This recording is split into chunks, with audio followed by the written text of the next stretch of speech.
아들마저 배신. 결국 나는 며느리를 고소했다.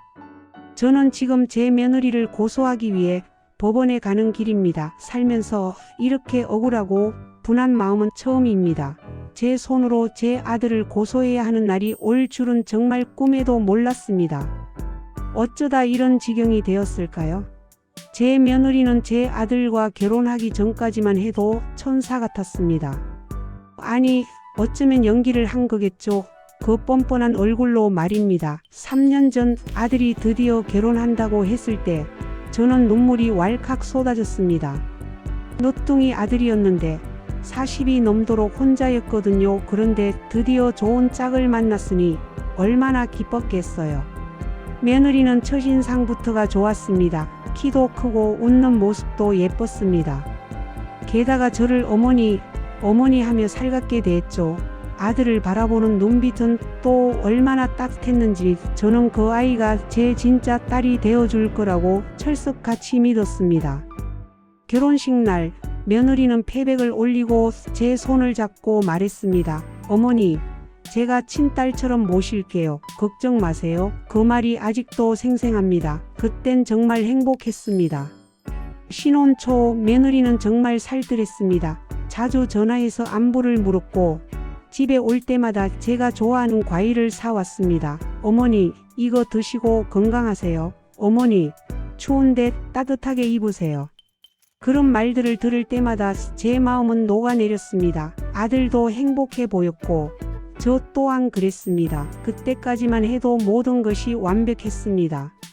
하지만 그 행복은 오래가지 못했습니다. 결혼 6개월쯤 지나자 며느리의 태도가 조금씩 변하기 시작했습니다.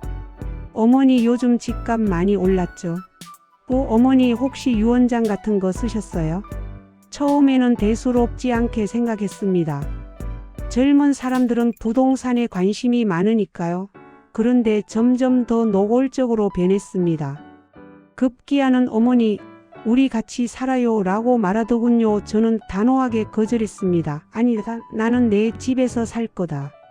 그날 이후로 며느리의 태도는 180도 달라졌습니다. 차가워지고 날카로워졌죠. 제 칠순 생일날 아들 부부가 집에 왔습니다. 며느리는 음식을 차려주겠다며 부엌으로 들어갔습니다. 저는 거실에서 텔레비전을 보고 있었죠. 그런데 갑자기 며느리가 제 앞에 서류 뭉치를 툭 내려놓았습니다. 이 집 제 명의로 돌리세요. 저는 귀를 의심했습니다. 뭐라고? 며느리는 차갑게 말했습니다. 아니면 저희 부부 여기까지예요. 몸이 굳었습니다. 왜 내 집을 내 명의로 줘야 하니? 며느리는 웃었습니다. 악마가 웃으면 저런 모습일까 싶었습니다. 왜 어머니 돌아가시면 이 집 어차피 우리 거잖아요. 그 순간 제 가슴이 무너져 내리는 것 같았습니다. 내가 죽길 바라는 거니? 며느리는 아무렇지도 않게 고개를 끄덕였습니다. 아니에요. 어머니, 그냥 현실적인 얘기를 하는 거예요. 저는 더 이상 참을 수 없었습니다. 당장 나가란 말이야. 그날 이후 며느리는 본색을 드러냈습니다. 제 물건들이 망가지기 시작했고 심지어는 제 집을 함부로 드나들며 제 물건들을 뒤지기 시작했습니다. 저는 결국 CCTV를 설치했습니다. 그리고 며느리가 제 집에서 제 물건들을 부수고 제 서류를 뒤지는 영상을 보게 되었습니다. 그 뻔뻔한 얼굴이란 악마가 웃을 때 이렇게 웃겠구나. 그런 생각이 들었습니다. 더 충격적인 것은 며느리가 제 상복을 꺼내 입어보는 모습이었습니다.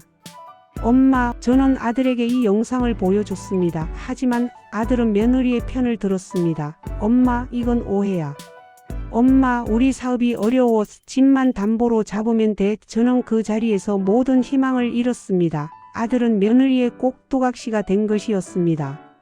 어느 날 집에 돌아오니 집이 엉망이 되어 있었습니다. CCTV를 확인하니 며느리가 열쇠로 문을 따고 들어와 제 집을 뒤지고 있었습니다.